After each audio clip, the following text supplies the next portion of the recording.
A billionaire received a call at 3 a.m. that shattered everything he thought he knew. His ex-wife, divorced for 7 months, was in labor with his baby, a daughter he never knew existed. But the baby's birth was just the beginning. His controlling mother would forge documents, destroy reputations, and fight for custody using every weapon money could buy. And Blake Harrison had to make an impossible choice: his billion-dollar empire, or the family he'd already lost once. This is a story about second chances that cost everything. If you believe people can truly change when they're willing to lose it all, hit that like button right now. Drop a comment telling me, would you sacrifice everything for love? And subscribe, because stories like this remind us what actually matters. Now, let's begin. Blake Harrison's penthouse office overlooks Seattle's glittering skyline at 3 in the morning. Empty coffee cups littered his mahogany desk. Acquisition documents spread across every surface. At 38, he had built Harrison Biosystems from a garage startup into a medical device empire worth $2 billion. The cost. Everything else. His phone shattered the silence. Seattle Medical Center flashed across the screen. Blake Harrison, he answered, already calculating which board member might be hospitalized. Mr. Harrison, this is Dr. Rachel Morris from Seattle Medical. I'm calling about Maya Sutton. The name hit him like a physical blow. Maya, his ex-wife. They'd been divorced for 7 months. She's listed you as the father. Mr. Harrison, she's in labor. The baby is coming tonight. Blake's pen slipped from his fingers. That's impossible. We've been divorced since. The timeline is consistent. Sir, she's been in labor for 6 hours. There are complications. Blake was already grabbing his jacket, his mind reeling. Maya had been pregnant when she walked out. Pregnant, and he'd had no idea. Images flooded back of their final argument. His mother Victoria's cutting remarks. His own cowardly silence. Which room? His voice came out rougher than intended. Labor and delivery. 3rd floor. But Mr. Harrison, you should know she didn't ask me to call until tonight. The drive to the hospital blurred together. Blake's hands trembled on the steering wheel as he navigated empty streets. 7 months ago, Maya had signed the divorce papers with steady hands and walked away from their marriage. Her last words echoed, "You chose your mother over us. That's unforgivable." But a baby, their baby. The hospital's automatic doors opened into harsh fluorescent light and antiseptic smell. Blake's expensive shoes clicked against polished linoleum as he approached the nurse's station, his heart hammering. 3rd floor, the volunteer directed, and Blake stepped into the elevator, catching his reflection in the brushed steel doors. He looked like a man who'd been running from something for 7 months, only to discover it had been chasing him all along. The 3rd floor smelled of new beginnings and quiet exhaustion. Blake found room 314, its door slightly ajar. He raised his hand to knock, then heard her voice for the first time in 7 months. "I know you're there." Blake. He stepped inside and time stopped. Maya sat propped in the hospital bed, her auburn hair pulled back, her face flushed with exertion. But it was her eyes, those brilliant green eyes, that undid him completely. They held pain, exhaustion, and something that looked like betrayal. "You came," she said simply. "Maya, I didn't know." His voice cracked. She shifted slightly, one hand resting protectively on her rounded belly. "I know you didn't know. That's why I told them to call you tonight." A contraction gripped her, and she closed her eyes, her hand clutching the bed rail. Blake moved without thinking, taking her free hand in both of his. They breathed through the pain together in silence. When it passed, Maya studied his face. "You look terrible." Despite everything, there was the faintest hint of concern in her voice. Something in Blake's chest cracked open. "Maya, I need you to understand something." She pulled her hand away gently. "I'm not telling you about her because I want anything from you. No money, no custody battles, no reconciliation. I'm telling you because she's half you, and that matters. She deserves to know her father exists. Their baby was a girl. Even if what Blake whispered, even if you choose wrong again when it matters." Before Blake could respond, Dr. Morris appeared with a wheelchair and urgency in her eyes. "We need to move to delivery now. The baby's heart rate is dropping." Everything happened at once. Nurses appeared, disconnecting monitors, gathering equipment.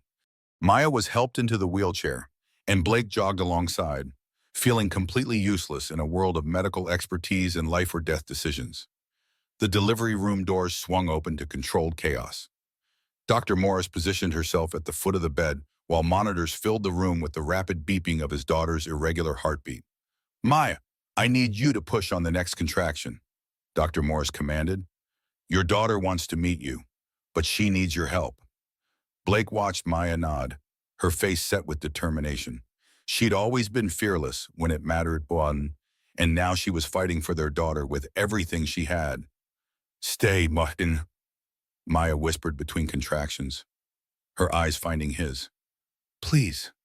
So Blake stayed, watching the woman he still loved bring their daughter into the world with quiet strength. And when the baby's first cry filled the room thin at first, then stronger, Blake felt his knees go weak. There she is, Dr. Morris smiled. Small but mighty, just like her mother. Through his tears, Blake watched as his daughter was placed on Maya's chest, skin to skin. She was perfect. Tiny fingers, dark hair, and when her eyes opened briefly, they were the same deep blue as his own. Hello, little one, Maya whispered. I'm your mama. Blake took a shaky step forward, then stopped. This moment belonged to Maya. She'd carried this child alone, labored alone, brought her into the world while he'd been buried in spreadsheets and self-pity. Maya looked up at him. Blake, meet your daughter. Does she have a name? Dr. Morris asked. Claire, Maya said softly. Blake felt something shift deep in his chest, something that felt like the courage he'd forgotten he possessed. But as he looked at Maya's exhausted face and Claire's tiny form, he knew the real test was just beginning. 2 hours later, Blake sat in the recovery room watching Maya sleep. Claire bundled in a clear bassinet beside the bed. The monitors beeped steadily, and through the window, Seattle's dawn was painting the sky in soft pastels. His phone buzzed relentlessly, board members demanding explanations for his absence from the morning acquisition meeting. His assistant Miranda asking about rescheduling. 17 missed calls from his mother Victoria. He silenced them all. Maya stirred, her eyes opening slowly. For a moment, she seemed disoriented. Then her gaze found Claire and something peaceful settled across her features. Then she saw Blake, and that peace evaporated. You're still here. Did you think I'd leave? I thought you'd do what you always do when things get complicated. Maya's voice was quiet but sharp. Calculate the cut, weigh the options. Choose the path of least resistance. The words stung because they were true. During their marriage, Blake had perfected the art of avoiding difficult conversations, especially ones that required standing up to his mother. Maya, I want to be here, for you and Claire, she laughed, but there was no humor in it.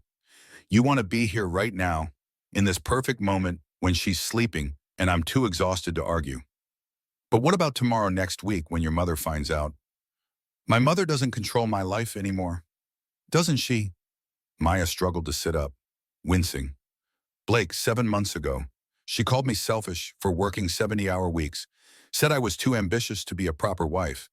And you said nothing. You stood there and let her tear me apart, then asked me to understand that she meant well. Blake remembered that night with crystalline clarity. They'd been at Victoria's estate for dinner. His mother had criticized everything from Maya's career to her choice of clothes, and Blake had stayed silent, paralyzed by years of conditioning. I was wrong, he said simply. You were a coward. Maya's eyes filled with tears. And I loved you anyway. I kept trying, kept hoping you'd finally choose us over her approval, but you never did. Claire made a soft sound in her sleep, and both of them turned to look at her.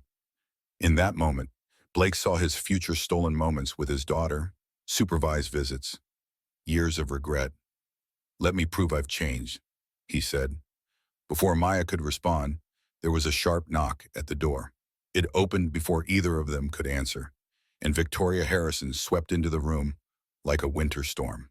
At 65, Victoria remained striking silver hair perfectly styled, wearing a charcoal coat that probably cost more than most people's monthly salary. Her sharp blue eyes swept the room with obvious disapproval. Blake, darling, we need to talk. Mother, how did you? I have connections at every hospital in Seattle. Victoria's gaze landed on the bassinet. So it's true. The girl had your baby. Her name is Maya, Blake said, his voice tight. And our daughter's name is Claire. Victoria moved closer to the bassinet, studying Claire with the clinical detachment of someone examining a business problem. She has the Harrison features. DNA testing will confirm paternity. Of course. Get out. Maya's voice was deadly quiet. Victoria turned to her as if noticing her for the first time. Maya, dear, I understand you're emotional right now, but we need to discuss this situation practically. Blake has responsibilities. Your grandson is not a situation. Maya's voice rose. She's a person, a baby, and you will not stand in my hospital room and treat her like an inconvenience. I'm simply being realistic. Victoria's tone was measured, condescending. Blake's reputation, the company's image, these things matter. We'll arrange appropriate support payments, of course, generous ones. But timing is unfortunate with the acquisition. Mother, stop. Blake finally found his voice. Victoria looked at him expectantly, waiting for him to smooth things over as he always had, to explain that she meant well, that they should all be reasonable.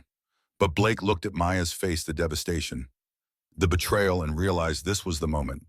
The test he'd failed during their marriage was happening again. Right now, and if he failed again, he'd lose everything that mattered. You need to leave, Blake said quietly. Victoria's eyebrows rose. Excuse me. You called my daughter unfortunate timing. You are treating Maya like she's trying to trap me. You're wrong about everything, and I need you to leave. For the first time in his life, Blake saw genuine shock on his mother's face. Blake, you're not thinking clearly. The stress of this ambush. It's not an ambush. It's my daughter being born. And if you can't celebrate that, if you can't treat Maya with respect, then you're not welcome here. Victoria's face flushed with anger. We'll discuss this when you're thinking rationally. She turned to Maya with a tight smile. I'm sure you understand, dear. New parents are always emotional. After Victoria left, the room fell into heavy silence. Blake waited for Maya to thank him, to acknowledge that he'd finally stood up to his mother. Instead, she just looked at him with those green eyes full of exhausted sadness. That took you 2 years in a divorce, she said quietly. What happens tomorrow when she calls next week, when she shows up at your office, Blake? One confrontation doesn't erase a pattern. I know that, but it's a start. Maya closed her eyes. Maybe, or maybe it's just another moment when the cost of silence became higher than the cost of speaking up. I need you to leave now. I'm tired, and Claire needs to eat, and I can't think about this anymore. Blake stood, hesitating at the door. Can I come back later to see Claire? She's your daughter. You can see her whenever you want. Maya's voice was flat, defeated. But Blake, don't come back because you feel guilty. Don't come back to prove something. Come back if you're actually ready to be her father, no matter what that costs you. Blake left the hospital as dawn broke over Seattle, his phone already buzzing with the beginning of what would become a catastrophe. Blake made it to his penthouse and collapsed on the couch, still wearing yesterday's wrinkled suit. His phone continued its relentless buzzing, 23 missed calls from Victoria, 14 from board members, and one text from his assistant Miranda that made his blood run cold. News outlets are calling about a baby. What do I tell them? Blake's hands shook as he opened his news app. There it was, buried in the Seattle Herald Society section, but already gaining traction. Tech billionaire Blake Harrison becomes father to his ex-wife's baby. The article was brief but devastating. It painted Maya as the vindictive ex-wife who'd hidden her pregnancy, and Blake as the irresponsible playboy caught off guard by fatherhood. Victoria's fingerprints were all over the carefully chosen details and subtle implications. His phone rang. Jackson Reed, chairman of the board. Blake, we need to talk about this publicity situation. Jackson, my daughter was born 6 hours ago. Can this wait? The stock price has already dropped 3% in pre-market trading. Board members are concerned about leadership stability. We have an emergency meeting scheduled for 8 this morning. Blake looked at the clock. 7:15. I won't be there. Excuse me. I'm taking family leave and cancel the meeting. Jackson's voice went cold. The Hartwell merger closes Friday. If you're not here to finalize, then it doesn't close. Blake heard the words leave his mouth and felt a strange sense of liberation. I'm with my family, Jackson. That's where I'm staying. He hung up and immediately called the hospital.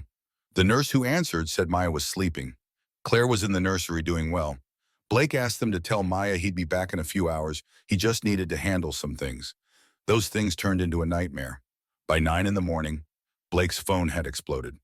The Seattle Business Journal ran a piece questioning his fitness to lead during personal scandals. 3 board members called demanding his resignation. And worst of all, his mother appeared on the local morning news. Blake watched in horror as Victoria, perfectly composed, spoke to the interviewer with calculated concern.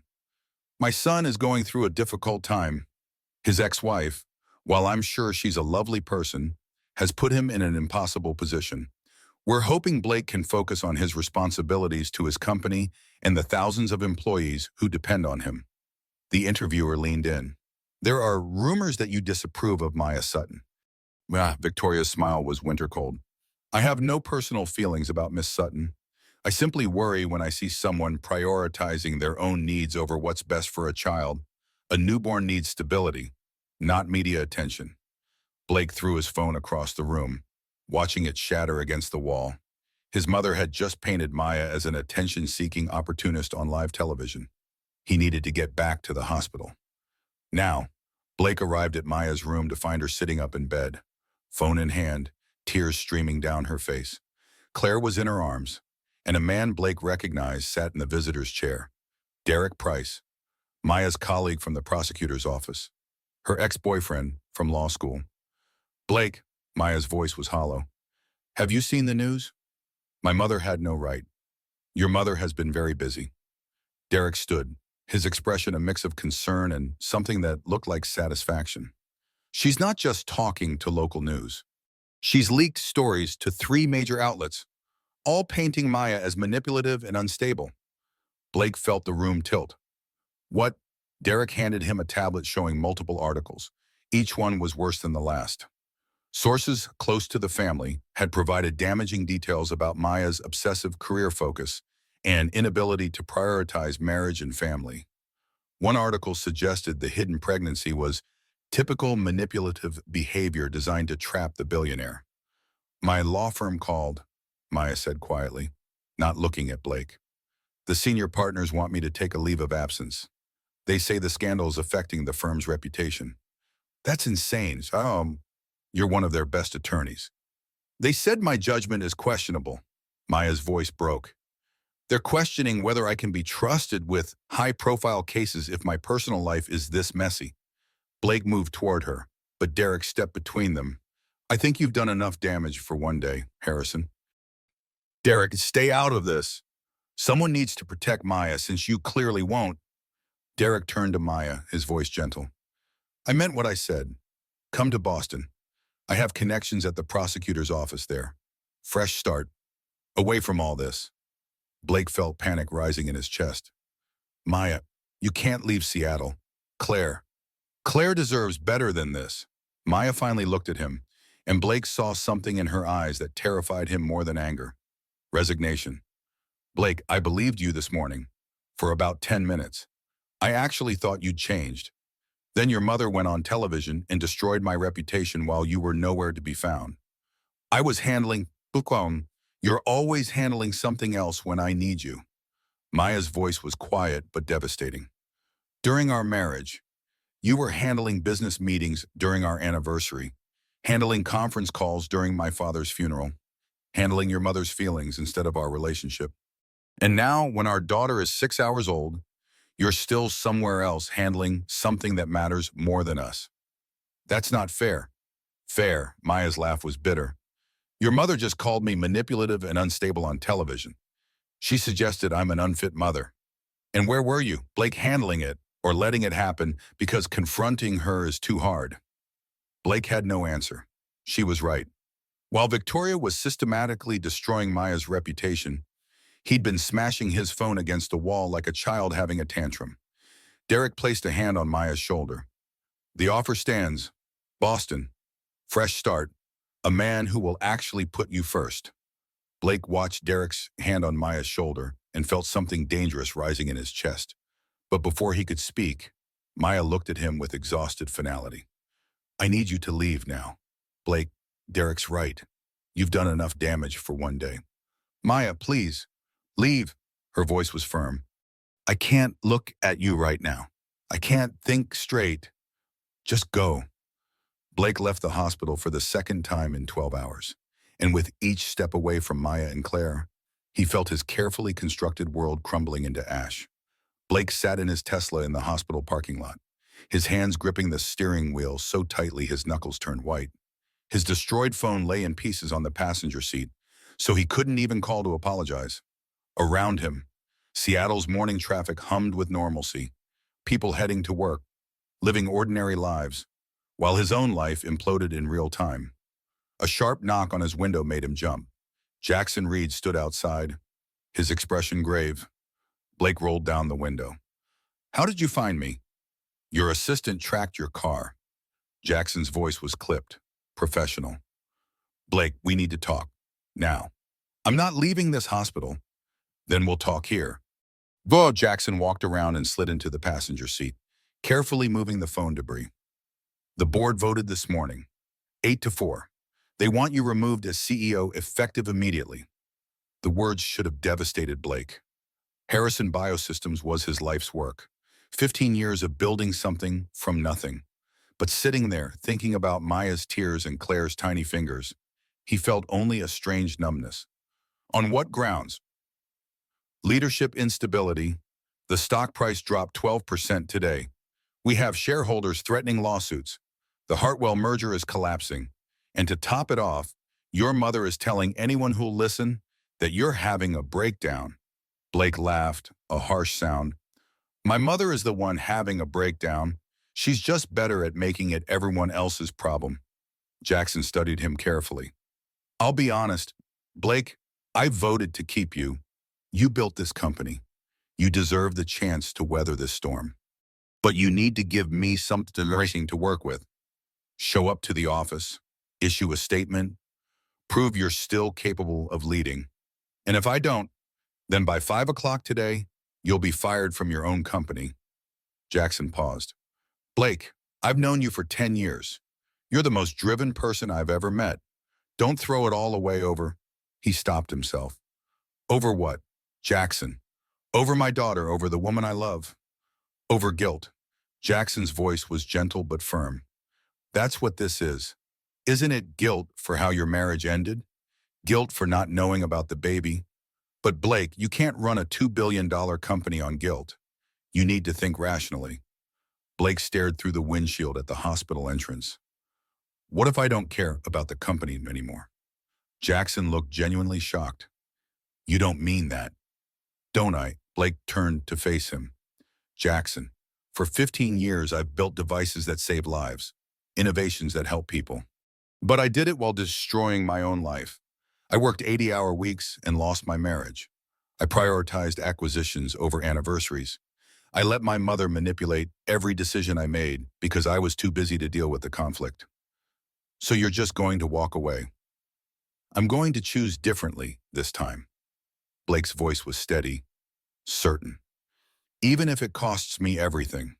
Jackson was quiet for a long moment. The board meeting is at 2 o'clock. If you're not there fighting for your position, they'll vote you out. No severance, no golden parachute. You'll lose everything you've built. After Jackson left, Blake sat alone with his thoughts. Through the hospital windows, he could see the maternity ward where Maya and Claire were somewhere inside. His phone was destroyed. His company was voting him out.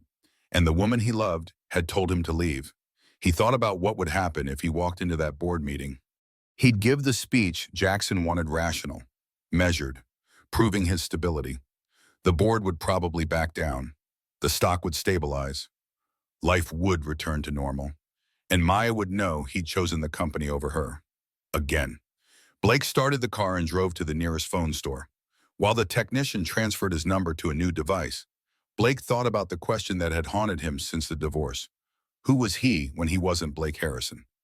CEO, when he stripped away the title, the money, the reputation, what was left? He was about to find out. His new phone powered on, immediately flooding with notifications. Blake ignored them all and then called his lawyer, Thomas Brooks. Blake, thank God. We need to discuss your response to, Thomas, I need you to prepare my resignation letter, effective immediately. Silence. Then, Blake, you can't be serious. They haven't voted you out yet. You still have time to, I'm not waiting for them to fire me. I'm choosing to leave. Draw up the papers. I'm resigning from Harrison Biosystems. Effective today. Blake, you're talking about walking away from billions of dollars. I'm talking about keeping what actually matters. Blake ended the call and dialed the hospital. This is Blake Harrison. Can you connect me to Maya Sutton's room? The phone rang twice before Derek answered. Maya's sleeping. And frankly, Harrison, I think you've caused enough damage. I need to speak with her. What you need is to leave her alone. Derek's voice was cold. She's been crying for 2 hours. Her career is in shambles because of your family. The best thing you can do is sign whatever custody arrangement she proposes and stay out of her life. Put her on the phone. No, she deserves peace. She deserves someone who actually protects her instead of exposing her to people like your mother. I can give her that life in Boston. Blake felt rage building. You think you can just take my daughter to another state?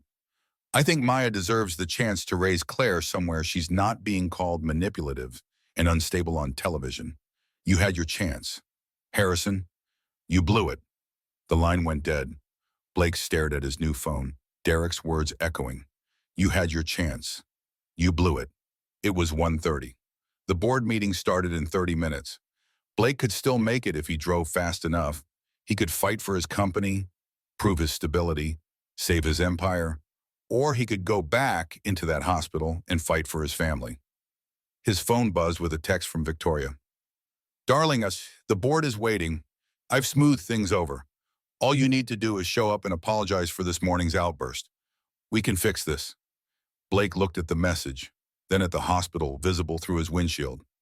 His mother thought she'd won. She'd maneuvered him into an impossible choice, confident he'd choose the same way he always had. Blake Harrison had spent 38 years being his mother's obedient son. It was time to find out who else he could be. He walked back into the hospital, leaving his car running in the parking lot with the board meeting he'd never attend waiting for him downtown. Blake made it to the 3rd floor just as chaos erupted. Nurses rushed past him. Security guards appeared from nowhere. And through Maya's open door, he heard raised voices. He ran. Inside the room, Maya stood beside Claire's bassinet holding a legal document, her face sheet white.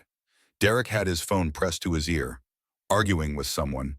And at the center of it all stood Thomas Brooks, Blake's own attorney, looking profoundly uncomfortable. What's happening? Blake demanded. Maya thrust the papers at him with shaking hands. Your mother filed an emergency custody motion. She's claiming I'm psychologically unstable and unfit to care for Claire. Blake scanned the document, his vision tunneling with rage. Victoria had gotten in 3 character witnesses to sign affidavits claiming Maya was erratic, emotionally volatile on time, and had demonstrated poor judgment. The filing requested immediate temporary custody pending a full hearing. Thomas, what is this? His attorney shifted uncomfortably. Your mother hired a different firm. This was filed an hour ago. Blake, I didn't know. She can't do this. Blake's voice was barely controlled. This is retaliation because I stood up to her. Actually, Thomas said carefully, combined with the media coverage suggesting Miss Sutton hid the pregnancy and the fact that she's currently facing employment issues, a judge might take this seriously, especially with Mrs. Sutton planning to leave the state. I'm not leaving the state, Maya said, but her voice wavered. Derek just suggested it. I haven't decided anything. The filing says you're relocating to Boston imminently. Thomas showed them another page. Someone provided them with text messages between you and Mr. Price discussing the move. Maya grabbed the paper, her face going from white to red. Those were private conversations. How did they? Blake's phone buzzed. His board attorney, the vote was 8-4. You're out, effective immediately.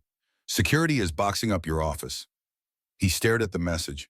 Then another one came through from his bank. Your corporate accounts have been frozen pending board investigation into financial irregularities. Blake. Maya was watching him. What is it? Before he could answer, Derek's phone pinged. He looked at the screen and his expression darkened. Maya, you need to see this. On Derek's phone was a photo clearly taken through the hospital room window earlier that morning. Derek's hand was on Maya's shoulder. their heads close together in conversation. The angle made it look intimate, romantic. The photo was already trending on social media with the caption, "Billionaire's ex-wife moves on fast new man, already stepping into daddy's role." Maya made a sound like she'd been punched. That was nothing. Derek was just offering support. "I know that," Blake said quickly. "Anyone who knows you knows that. But nobody knows me anymore."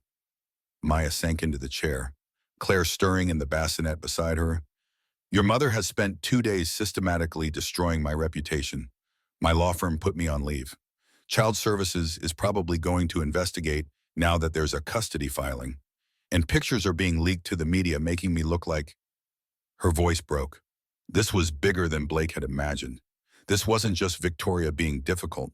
This was a coordinated campaign to isolate Maya, destroy her support systems, and take Claire away. "Thomas," Blake said quietly, "who's representing my mother?" "Carson and Steele. They're known for aggressive family law tactics."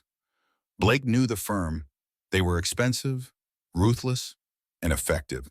They didn't file emergency custody motions unless they thought they could win. "How long do we have?" "Emergency hearing is scheduled for tomorrow morning, 9 a.m. Thomas looked at Maya with genuine sympathy. "Miss Sutton, you need representation immediately. These allegations are serious, and the judge will expect you to respond comprehensively." "I can't afford Carson and Steele's counterpart," Maya said hollowly. "I'm on unpaid leave. Remember, and I'm guessing your retainer is more than my annual salary." "My retainer doesn't matter. I'm representing you pro bono." Thomas looked shocked. "Blake, I represent you. There's a conflict of interest." "Then you represent Maya now. Send me the termination paperwork." "Blake, think about what you're doing. Your mother has resources, connections. The best attorneys money can buy. Miss Sutton needs someone equally powerful in her corner. And if you fire me, you'll have no legal representation for the custody hearing." Blake looked at Maya holding their daughter, exhausted and terrified, fighting battles on every front while he'd spent 2 days making grand gestures that accomplished nothing. "I'll represent myself if I have to, but Maya gets the best defense possible. That's not negotiable." Derek stepped forward. "I'll cover the legal fees. I have savings." "No." Maya's voice was firm. "I won't owe you that. Derek, you've been kind, but I won't start my new life in debt to another man who thinks he knows what's best for me." The words stung Blake, but he understood. Maya had spent 2 years in a marriage where she'd been told what to think, how to act, what to prioritize. She was done being managed. "Then I'll cover the fees," Blake said. "Not because I'm trying to control you, but because this is my mother's doing and my responsibility to fix. Your money is frozen, remember?" Maya's laugh was bitter. "We're quite a pair. I've lost my job. You've lost your company. Your mother might take our daughter. And we're sitting here arguing about legal fees we can't afford anyway." The room fell silent except for Claire's soft breathing. Blake looked at his daughter, so tiny and innocent, and felt something crystallize in his mind. "Thomas, how much of my personal assets are frozen?" "Corporate accounts only. Your personal accounts, real estate, investments, those are still accessible. Though Blake, if the board investigation finds financial irregularities, they could freeze everything. Then we need to move fast." Blake pulled out his phone, his fingers flying over the screen. "I'm liquidating everything, the penthouse, the vacation properties, the investment portfolio, all of it." Maya stared at him. "Blake, you're talking about tens of millions of dollars. I'm talking about making sure my mother can never use money as a weapon against us again." Blake looked up from his phone. "She thinks I'll choose the empire over you. She's counting on it. So I'm burning the empire to the ground before she can use it against our family." "That's insane," Derek said. "You're letting her win." "No." Blake's voice was steady, certain. "I'm changing the game she's playing." His phone buzzed. The real estate agent confirming the penthouse listing would go live within the hour. Another message from his investment broker acknowledging the liquidation request. Within 48 hours, Blake Harrison would be worth a fraction of his former net worth, and he'd never felt more free. "Blake," Maya's voice was soft, uncertain. you don't have to destroy your life to prove a point. I'm not destroying my life. I'm finally building one worth having. He moved closer to her, to Claire. Maya, I failed you during our marriage. I let my mother manipulate every decision. I stayed silent when I should have fought, but I'm not that man anymore. And I'll prove it if it takes the rest of my life. For the first time in days, something softened in Maya's expression. Not forgiveness, but maybe the beginning of hope. Then Blake's phone rang with a number he didn't recognize.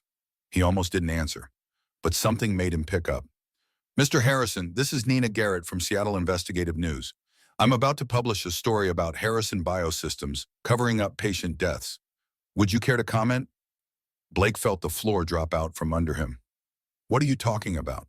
I have internal documents showing your company knew about defective heart monitors that led to 3 patient deaths. The families were paid off, NDAs were signed, and the devices stayed on the market. Your signature is on the settlement agreements. That's impossible. The documents are authenticated. Mr. Harrison, the story goes live in 1 hour. I'm giving you the courtesy of a comment. Blake ended the call, his hands numb. He looked at Maya's face and saw the exact moment she understood that somehow, impossibly, things had just gotten worse. The hospital room erupted into chaos. Blake pulled up his email on his phone while Thomas Brooks made urgent calls to other attorneys. Derek paced by the window, and Maya sat frozen, holding Claire like she was the only solid thing in a tilting world. Blake, Thomas's voice cut through the noise. I need you to tell me the truth. Did you sign NDAs covering up patient deaths? No, absolutely not. Blake scrolled frantically through documents Nina Garrett had sent. I would never wait. He stopped on a settlement agreement from 8 months ago, right before the divorce. His signature was at the bottom. But Blake had no memory of signing it. What? Maya asked, reading his face. This agreement, I don't remember it, but that's definitely my signature. Thomas took the phone, his expression growing darker as he read. Blake, this was during the Carson Medical acquisition. You signed hundreds of documents that month. Do you remember reviewing each one? Blake tried to think back. 8 months ago. He'd been drowning in the acquisition paperwork, staying up until 3 in the morning signing contracts. His mother had hired a paralegal to organize everything, making the process more efficient. He'd trusted the system, signed where he was told. Oh God, Blake whispered. Victoria, you think your mother forged these? Derek sounded skeptical. Not forged, buried. Blake looked at Thomas. She controlled the document flow during that acquisition. If she wanted me to sign something without reading it carefully, she just had to put it in a stack of routine contracts. That's a serious accusation, Thomas warned. You're suggesting your mother deliberately had you sign documents covering up patient deaths. I'm suggesting she'd do anything to maintain control. Blake's mind raced. Thomas, who benefits if I'm facing criminal charges for covering up deaths?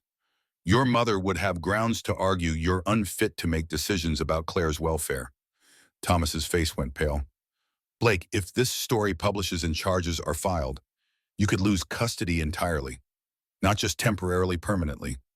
Maya stood abruptly, startling Claire, who let out a small cry. I need air. I can't process this. She handed Claire to Blake and walked out of the room, Derek following after a concerned glance. Blake held his daughter, feeling her tiny weight against his chest, and finally understood the full scope of his mother's plan. This wasn't just about controlling his life anymore. Victoria had orchestrated a complete destruction of everything that threatened her influence. Maya's reputation, Blake's company, his legal standing, all of it systematically demolished.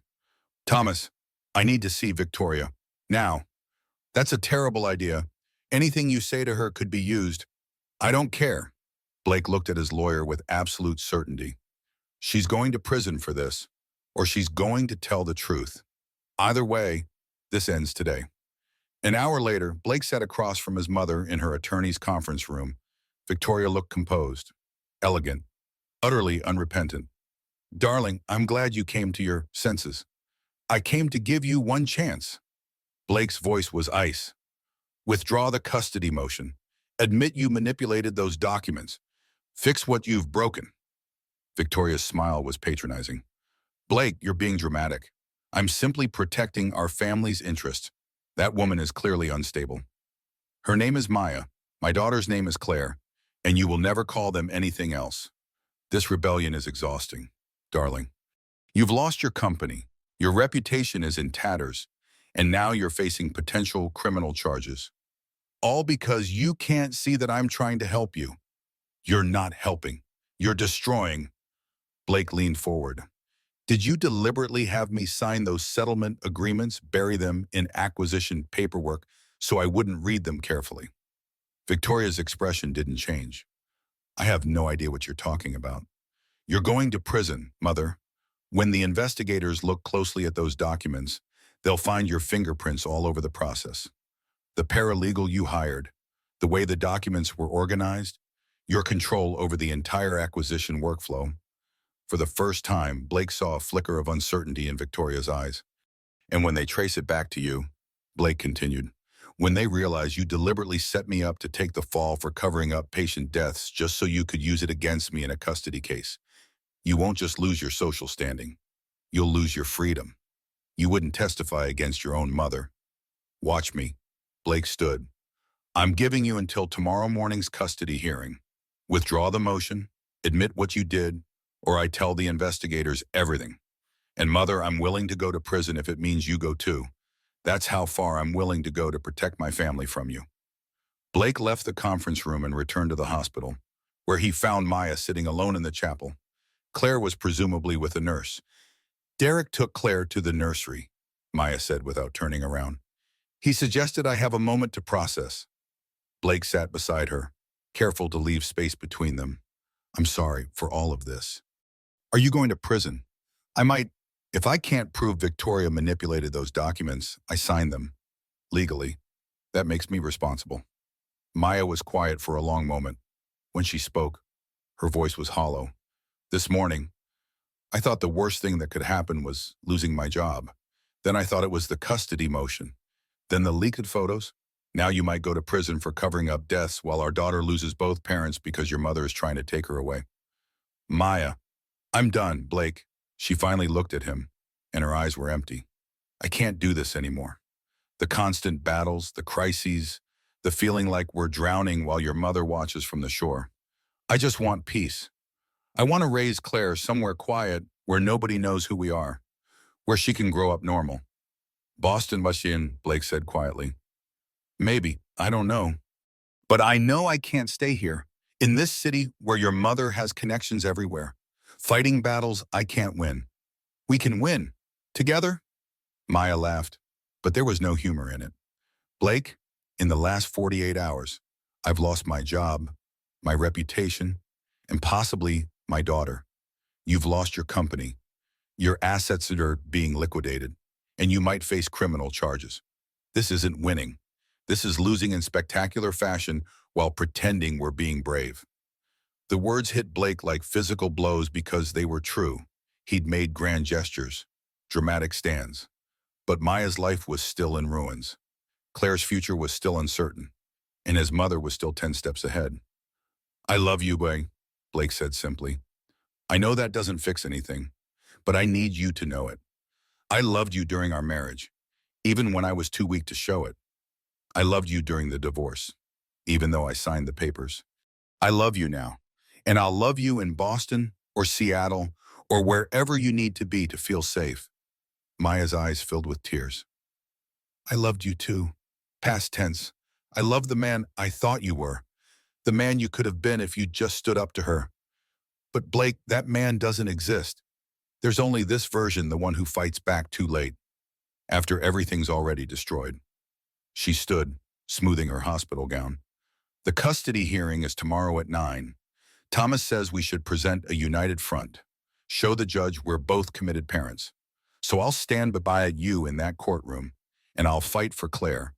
But after that, after we win or lose, I'm leaving Seattle, with or without your permission.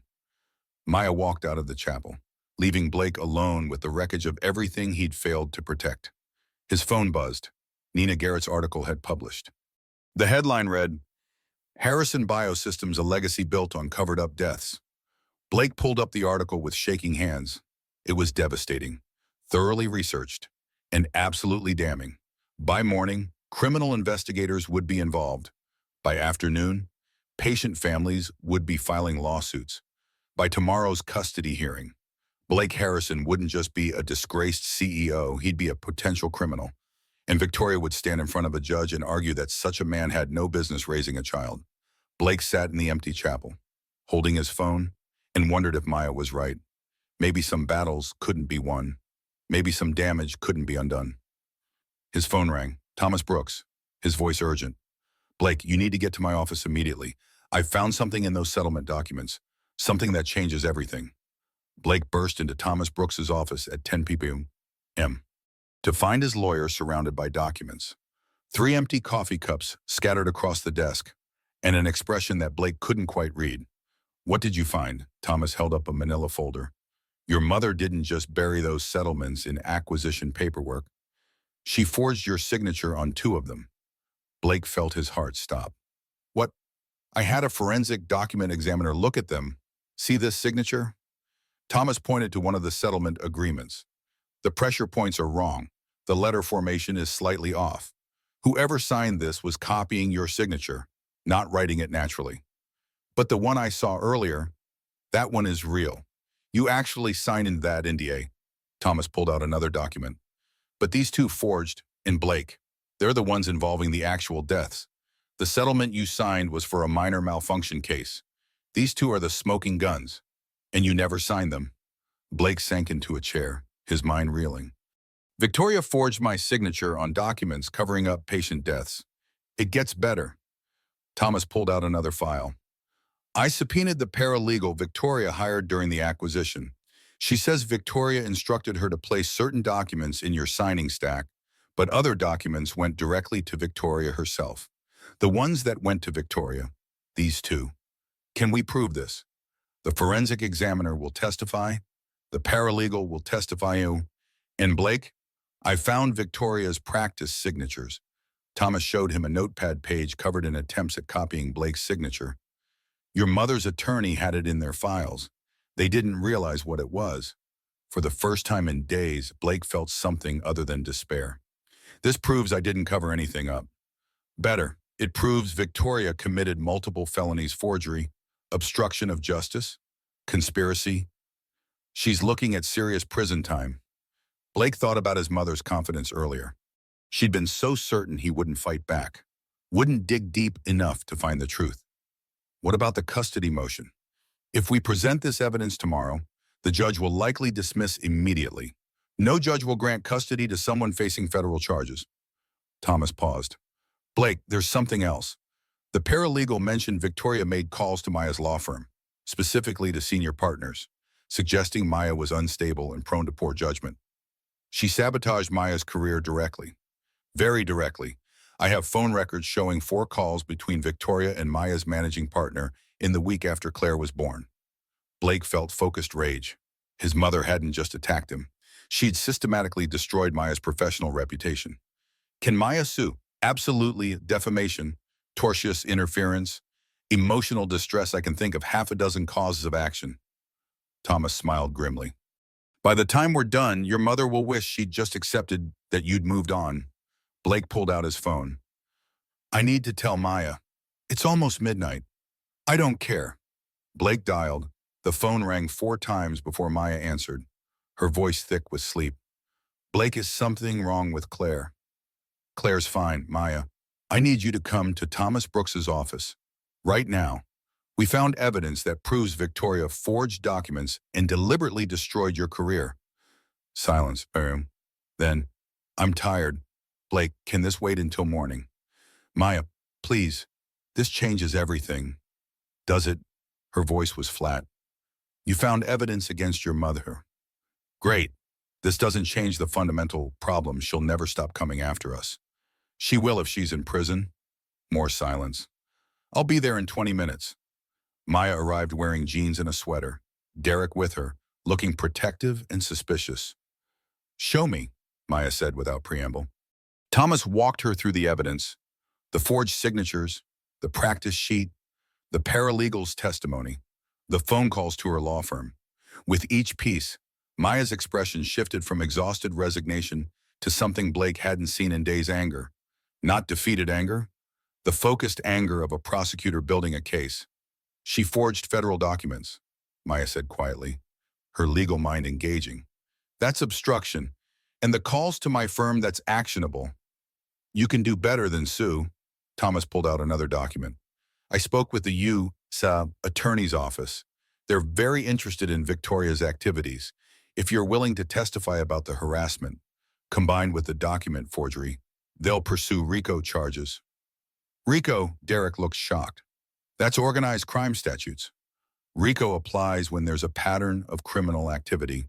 Victoria has been running what amounts to a conspiracy to commit fraud, forgery, and obstruction. It fits the statute. Maya sank into a chair. If you prosecute Victoria under RICO, she could get 20 years. At minimum. Thomas closed the file. Maya, I know she's Blake's mother. If you don't want to pursue this, no. Maya's voice was steel. I want to pursue every option. She tried to take my daughter. She destroyed my career. She put Blake's freedom at risk. I want her to face consequences for all of it. Blake had never loved Maya more than in that moment.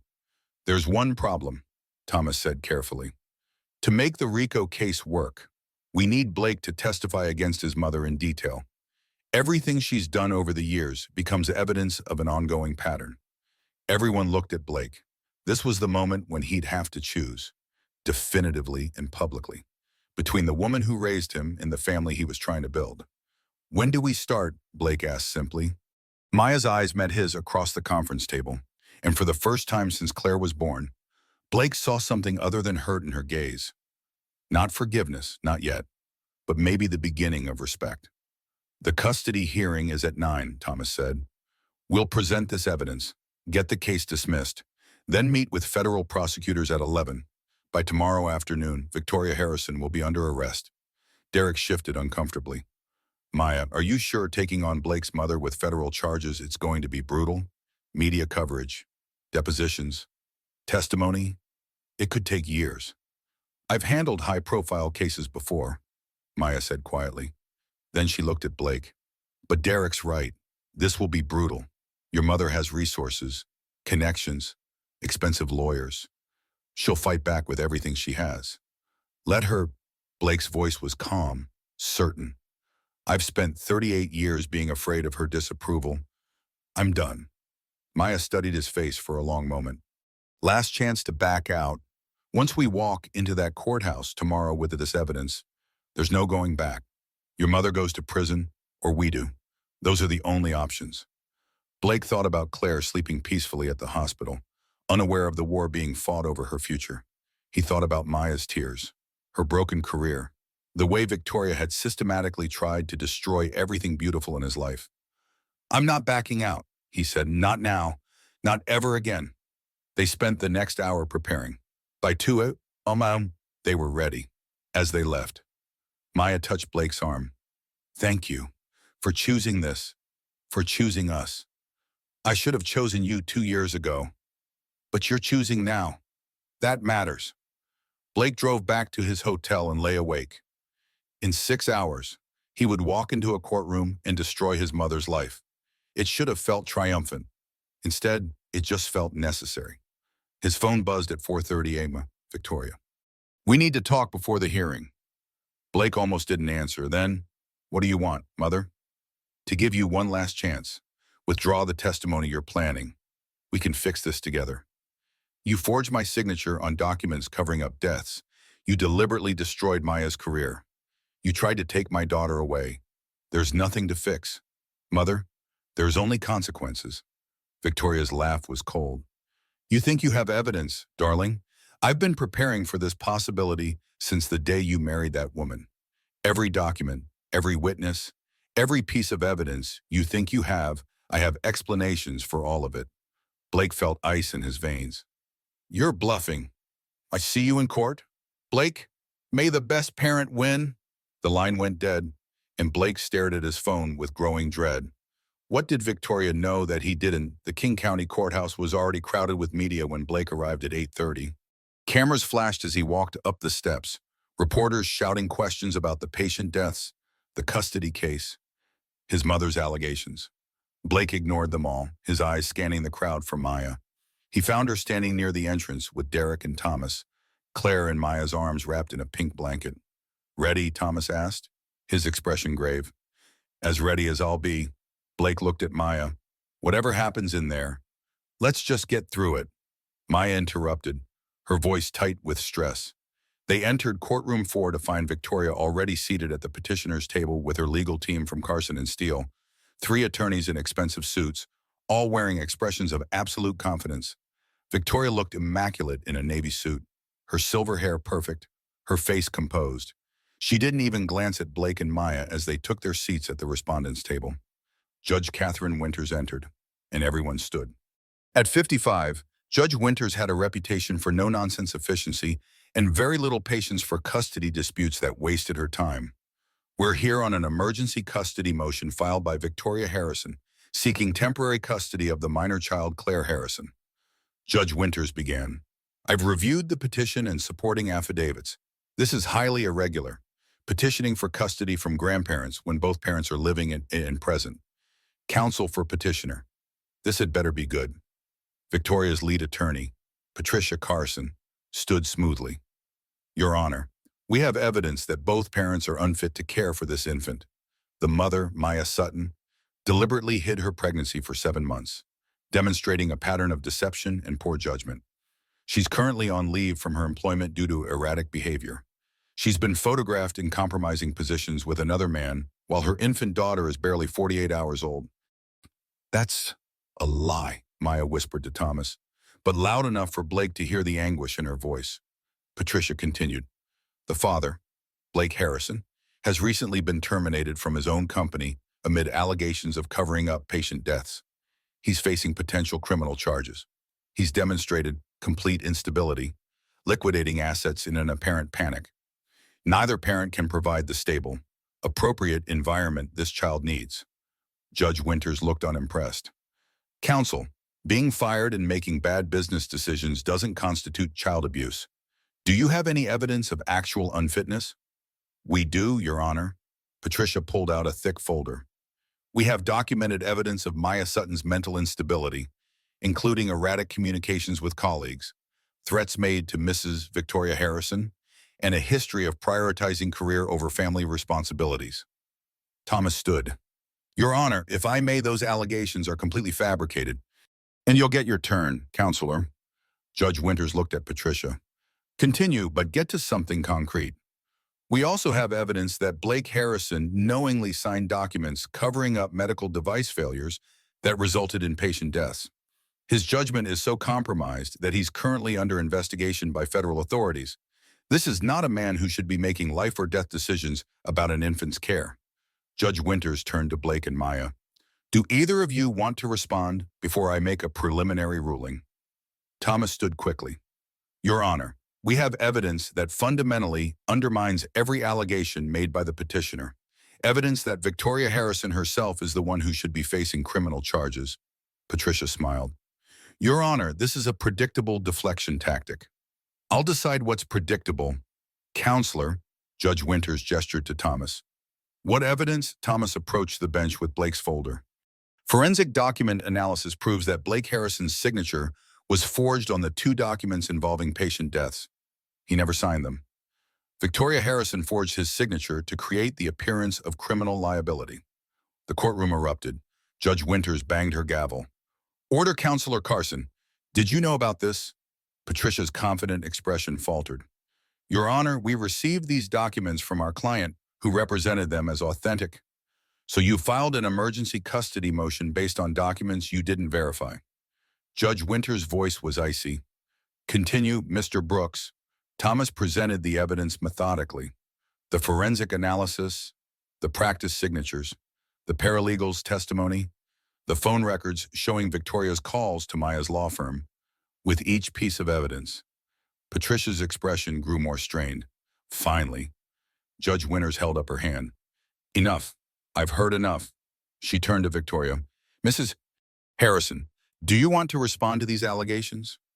Victoria stood with perfect composure. "Your Honor, my son is under tremendous stress. He's latching onto conspiracy theories rather than accepting responsibility for his own poor choices. The forensic analysis is inconclusive at best. Actually, Thomas interrupted, the forensic analyst is prepared to testify. She's outside right now. Then bring her in. Judge Winters was not hiding her irritation. This hearing was supposed to take 30 minutes. We're going to get to the truth right now. The forensic analyst, Dr. Rebecca Chen, was sworn in and testified for 20 minutes about signature analysis, pressure points, and formation patterns. Her conclusion was unequivocal. Blake Harrison had not signed 2 of the 3 documents in question. Dr. Chen, Judge Winters asked, in your professional opinion, were these signatures forged deliberately? Yes, Your Honor. Whoever created these signatures had access to authentic exemplars and was deliberately attempting to replicate Blake Harrison's signature. This wasn't an accident or a sloppy signing. This was intentional forgery. Judge Winters turned to Victoria's table. Mrs. Harrison, I'm giving you one opportunity to explain how your son's forged signature ended up on federal documents that you then used as evidence in this custody petition. Victoria's composure finally cracked. I was trying to protect my family. That woman, she pointed at Maya, has been destroying my son's life since the day they met. She turned him against me, made him choose between his family and her selfish ambitions. When she hid this pregnancy, I knew she was trying to trap him, and I had to forge federal documents. Judge Winters' voice cut like a knife. Had to commit multiple felonies to gain custody of your grandchild. I had to protect Claire from parents who can't provide appropriate care. Based on evidence you manufactured, Judge Winters closed the file in front of her with an audible snap. I've heard enough. The emergency custody motion is denied with prejudice. Mrs. Harrison, I'm referring this case to the U.S. Attorney's Office for immediate investigation. Bailiff, please escort Mrs. Harrison into custody pending charges. The courtroom exploded. Victoria's attorneys immediately began objecting, requesting bail hearings, filing emergency appeals. Media members who'd been allowed in the back rows rushed for the exits to file their stories. Blake sat frozen, watching his mother being handcuffed. She turned to look at him one last time, and in her eyes was something he'd never seen before, complete bewilderment. Victoria Harrison had genuinely believed she was right, that her actions were justified, that protecting her vision of family was worth any cost. She'd been wrong. Maya touched Blake's arm. Are you okay? Blake looked at his ex-wife holding their daughter, the woman who'd survived everything his mother had thrown at her, and felt something settle in his chest. Yeah, he said quietly. I think I finally am. Judge Winters banged her gavel. Given the extraordinary circumstances of this case, I'm issuing a restraining order preventing Victoria Harrison from any contact with the minor child or either parent. This court finds that both Blake Harrison and Maya Sutton are fit parents and that the child's best interests are served by remaining in their joint custody. Dismissed. As they left the courthouse, federal agents were waiting to take Victoria into formal custody. Blake paused, watching his mother being led away, and felt Maya's hand slip into his. You did the right thing, she said softly. Doesn't feel like victory. No, it feels like survival. But Blake, we survived. They walked down the courthouse steps together, past the cameras and reporters, Derek following at a respectful distance. Claire was awake now, her blue eyes wide and curious, taking in the chaos around her with infant calm. What happens now? Blake asked. Maya looked at him, really looked at him, for the first time since Claire was born. Now we figure out how to be parents, how to trust each other, how to build something that doesn't fall apart the moment someone tests it. And us, I don't know yet. Ask me again in a month, in 6 months, when we've proven we can actually do this without destroying each other. Maya smiled slightly. But Blake, thank you for finally choosing us. It took too long, but you got there. It wasn't forgiveness. It wasn't even reconciliation, but it was a beginning. And for Blake Harrison, standing in the morning sunlight with his daughter and the woman he loved, a beginning was more than he'd dared hope for just 3 days ago. Blake's new apartment was nothing like his old penthouse. 1 bedroom, modest kitchen, second-hand couch, but it had good light, was walking distance from Maya's place. And most importantly, it was his. His phone rang. Thomas Brooks. Blake, Victoria took a plea deal, 5 years minimum, possibility of 8. Blake was quiet, processing. His mother would be 70 when she got out. She asked if she could write to you. A letter. Blake thought about the woman who'd raised him, who'd systematically taught him that love was conditional and control was care. Tell her I'll think about it. After hanging up, Blake sat on his couch and let himself feel the grief. His mother was going to prison. His company was gone. Every marker of success had vanished. And yet, looking at Claire's things scattered around, Blake realized he was happier than he'd been in years. His phone buzzed. Maya, still good for 6. Claire's been fussy all day. They'd fallen into a routine over 6 weeks. Maya had been reinstated at her firm with a promotion to partner. Blake consulted for smaller medical device companies on ethical compliance. The work paid a fraction of before, but felt meaningful. At 6, Blake found Maya pacing with a crying Claire. She's been like this for 3 hours, Maya said, exhausted. Blake took Claire carefully, and she quieted slightly. Maybe she just needed a change. Or she likes you better. Maya collapsed on the couch. I'm drowning. Blake, I went back to work thinking I could handle it all, but I can't. You're not single parenting. I'm here. For now. But what happens when you start dating someone?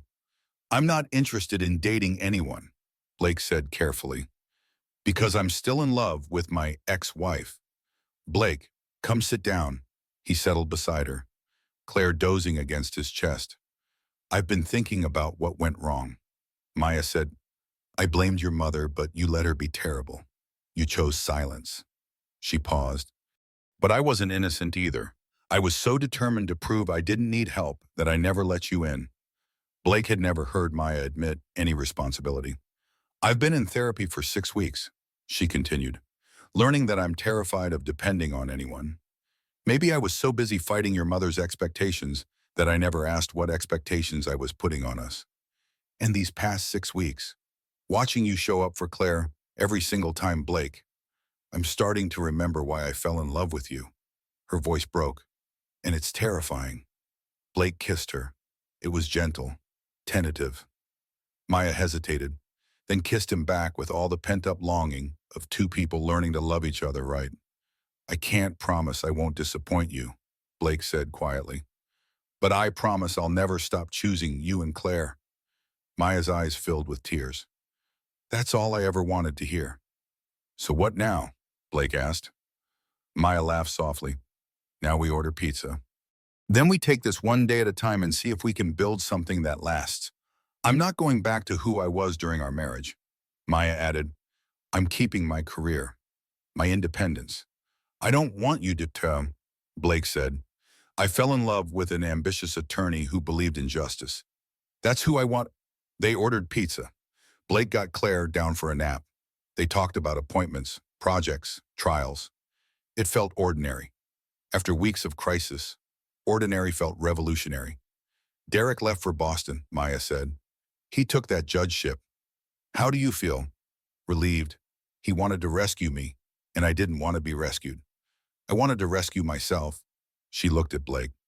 And I have you, slowly proving that people can change. I want to, Blake said quietly. Every day, I want to be better. For Claire, for you, for me. Maya leaned her head on his shoulder. Stay tonight. Help with the night feeding. Let's see if we can handle 24 hours together. They fell asleep on the couch. At 2 and Maya warmed a bottle. I've got this one. You take the fib. They worked in quiet harmony. Mundane, exhausting, perfectly imperfect. At 5 a.m., Blake fed Claire alone in the darkness. Your mom's giving me another chance, he whispered. I'm trying really hard not to mess it up. But I want you to know I'm trying. Every single day. When Maya woke at 7, she found them asleep in the rocking chair. She took a photo and set it as her lock screen. This was what they were building. Messy, imperfect, real. Make us breakfast, Maya asked after Blake woke. I need to get ready for work. You're working today. It's Saturday. Partner responsibilities? Maya saw his expression. Is that a problem? Blake almost said yes, then caught himself. No problem. I'll take Claire to the park. See you tonight. Maya's smile was brilliant. Thank you for not asking me to choose. At the park, Blake pushed Claire on the swings. His phone buzzed. Thomas Victoria's attorney sent that letter. Want me to forward it? Blake watched Claire swing. Yes, send it. The letter was 5 pages. A real apology, detailed and specific. I convinced myself that love meant control, Victoria wrote. I was trying to keep you dependent on my approval because your independence terrified me. The letter concluded, I'm proud of you. The man you've become, that's because you had the courage to walk away from me. Love Claire enough to let her choose her own path, with more love than I knew how to show properly. Mother, Blake sat on the bench, tears streaming, while Claire slept. He texted Maya, got a letter from Victoria. She apologized. I don't know what to do with that. Maya, you don't have to do anything yet. We'll talk tonight. When Maya came home, she read the letter. She sounds genuine. Doesn't mean I'm ready to forgive her. Doesn't mean you have to, Maya said. Whatever relationship you have with your mother, I support it. Later, Blake asked, Maya, where do you see this going? Us, I mean, 6 weeks ago, I thought we were done forever. Now I'm thinking how nice it would be to wake up next to you every morning, but I'm scared of repeating old patterns. What would make it enough? Time, consistency, proof that you'll choose us even on boring Tuesday when I'm exhausted and you have a meeting. You've been doing it for 6 weeks. I need to see you do it for 6 months, a year. Blake understood Maya needed to trust him again, and trust took time. Okay, he said simply. However long you need, I'll be here, showing up, choosing us, every day. They sat in comfortable silence, listening to Claire through the monitor. It wasn't a fairy tale ending. It was something better, a realistic beginning, built on hard-won wisdom and the kind of love that chooses to show up even when it's not easy. The Seattle courthouse steps were less crowded this time. No media, no cameras, just a small group of people who mattered gathered on an October morning exactly 1 year after Claire's birth. Blake stood at the top of the steps in a simple gray suit, watching Maya walk toward him. She wore a soft blue dress, her auburn hair loose around her shoulders, Claire in her arms, wearing a tiny white dress. Ready? Maya asked, reaching Blake's side, more ready than I've ever been for anything. They walked into the courthouse together, followed by their small wedding party, Thomas Brooks as best man, Maya's sister as maid of honor, and Derek Price, who'd flown in from Boston carrying the rings, Judge Catherine Winters, who'd presided over the custody hearing a year ago, smiled as they entered her chambers. Well, this is significantly more pleasant than our last meeting. Thank you for agreeing to marry us, Your Honor, Maya said. Marry you again, Judge Winters corrected, her eyes twinkling. Though from what I've heard, you're different people than you were the first time. She wasn't wrong. Blake and Maya had spent the past year rebuilding their relationship from the ground up, couples therapy every week, learning to fight productively instead of shutting down, navigating Maya's demanding trial schedule and Blake's consulting work, splitting night wakings and diaper changes, and the 1,000 tiny decisions that came with raising a child. Most importantly, they'd learned to choose each other not in grand dramatic gestures, but in the quiet accumulation of daily decisions. 3 months ago, Blake had proposed again, not with a grand romantic display, but during a 3 a.m. feeding when they were both exhausted and covered in baby spit-up. We should get married again, he'd said. Is that a proposal? It's an observation that we're doing this anyway, the partnership, the family, the life together. We should make it official. Maya had laughed. That's possibly the least romantic proposal in history. Do you want romantic? I can do romantic. Roses, champagne, bending knee. No. Maya had kissed him softly. I want real, and this is real. So yes, let's get married again. Now, standing in Judge Winters' chambers, they exchanged simple vows they'd written themselves. Maya, Blake began, a year ago I promised to choose you every day. I've kept that promise. I'll keep keeping it. Not because it's easy, but because you and Claire are my family, and families show up for each other. I promise to listen when you need to be heard, to step up when you need support, to let you be exactly who you are. I love you. I choose you. Every single day. Maya blinked back tears. Blake, you broke my heart. Then you spent a year putting it back together. Piece by careful piece. You showed me that people can change, that love can survive failure. I promise to keep choosing you too. To communicate instead of shutting down. To trust you with my vulnerabilities. I love you, not the person I wish you were, but exactly who you are flawed, growing, trying. That's enough. You're enough. Judge Winters smiled. By the power vested in me by the state of Washington, I now pronounce you married. Again. Blake, you may kiss your bride and again. The kiss was soft, sweet, witnessed by the people who'd helped them survive the worst year of their lives and come out stronger. Afterward, they had lunch at that little Italian restaurant in Pike Place Market, the place they'd had their first date 7 years ago. Claire sat in a high chair, smearing marinara sauce everywhere, while their small group toasted with wine and sparkling cider. To second chances, Thomas said. To people brave enough to admit they were wrong and smart enough to do better. Maya's sister added. To Claire, Derek said quietly. May she inherit her mother's strength and her father's capacity for growth. Blake raised his glass. To Maya, for loving me enough to let me fail, and for believing I could learn from it. Maya raised hers. To all of us, for surviving the worst and choosing to hope for better. After lunch, they walked through Pike Place Market, Blake pushing the stroller while Maya held his hand. Tourists bustled around them. Street musicians played. It was gloriously ordinary. I got a letter from Victoria yesterday, Blake said as they paused to watch a busker juggling. Maya tensed slightly. And well, she's doing well, teaching other inmates financial literacy, working with a therapist. She asked if she could meet Claire. Not unsupervised, she understands boundaries. But maybe a visit? How do you feel about that? Blake watched Claire trying to grab the juggler's colorful balls. I feel like my mother is still learning, just like I am. She's not the person she was. He looked at Maya. But it's your decision too. Maya was quiet for a long moment. I think eventually, yes, not this month, maybe not this year, but Claire should know her grandmother. People are more than their worst moments. Even Victoria. Even Victoria. Maya squeezed his hand. Besides, Claire deserves to see that people can change, that mistakes don't have to be permanent. They continued walking toward the waterfront. The afternoon sun sparkled on Elliott Bay. The Seattle skyline rose behind them, the same view Blake had seen from his penthouse office a year ago, when he'd been a different person living a different life. Do you miss it? Maya asked. The company, the money, the power. Blake considered honestly. Sometimes I miss building something significant, but I don't miss the person I was when I had all that Blake was successful and empty. This Blake has a life that matters. You're still building something significant, just different. It was true. Blake's consulting work had evolved into a nonprofit focused on medical device safety, helping smaller companies implement ethical protocols. It paid modestly, but the work felt meaningful.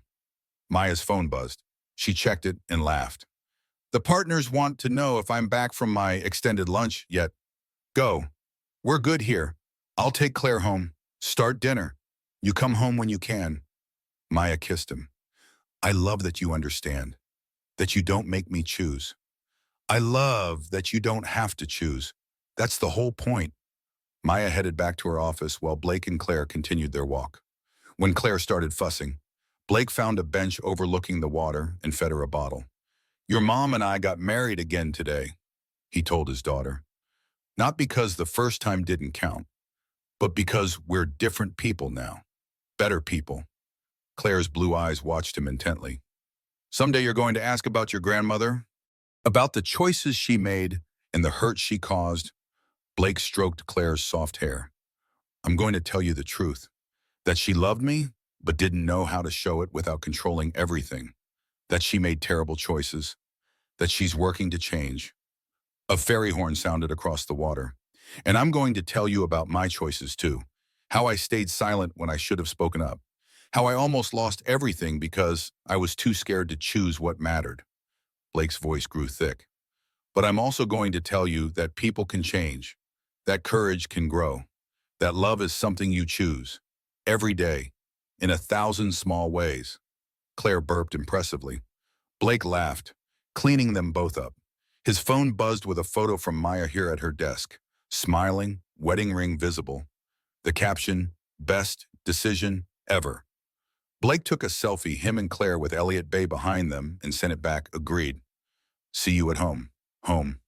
Maya's modest apartment, where they'd added Blake's name to the lease last month. Eventually, they'd buy a house. But for now, home was wherever the three of them were together. As Blake walked back through Seattle's streets, he thought about the question, what would you have done, chosen wealth and approval, or love that required sacrificing everything? Blake had his answer now. You chose love. Every time. Without hesitation. You chose love. Because wealth could be rebuilt. Approval was hollow. But love, real love, tested and true, that was the only thing worth fighting for. The October sun was setting as Blake reached their building. He carried Claire inside, grateful for mundane blessings, a sleeping baby, dinner to prepare, a wife coming home from meaningful work, a quiet evening with no crises, just life, beautiful, ordinary, hard-won life. And it was more than enough. It was everything.